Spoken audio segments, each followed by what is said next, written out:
Vineeth Sreenivasan far എന്ന് പറഞ്ഞ ഈ മൂവി കാണാനിടയായ ഒരു സിറ്റുവേഷനാണ് ഞാൻ അടുത്ത് പറയാൻ പോകുന്നത്. Welcome to episode 19 of far, my first independent feature film.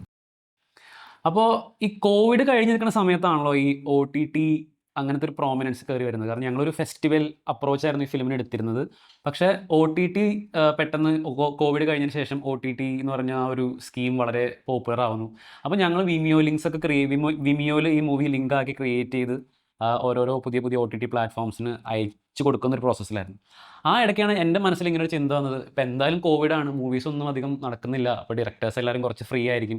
അപ്പോൾ ഞാൻ കുറച്ച് ഡയറക്ടേഴ്സിനെ കോൺടാക്ട് ചെയ്ത് അവർക്ക് മൂവി ഒന്ന് അയച്ചു കൊടുത്ത് അവരുടെ റെസ്പോൺസസ് എങ്ങനെയുണ്ടെന്ന് അറിയാലോ എന്ന് വിചാരിച്ച് ഞാൻ ഇൻസ്റ്റാഗ്രാമിൽ വിനീത് ശ്രീനിവാസന് ഒരു മെസ്സേജ് അയക്കുകയാണ്, ഇങ്ങനെ ഒരു ഫീച്ചർ ഫിലിം ചെയ്തിട്ടുണ്ട്, എനിക്ക് വിനീതൻ്റെ ഈ പടം ഒന്ന് കാണിക്കണമെന്ന് ആഗ്രഹമുണ്ടെന്ന് പറഞ്ഞു.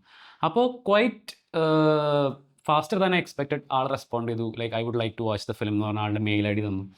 അങ്ങനെ ഈ മൂവിയുടെ വിമിയോ ലിങ്ക് വിനീത് ശ്രീനിവാസൻ അയച്ചു കൊടുക്കുകയാണ്.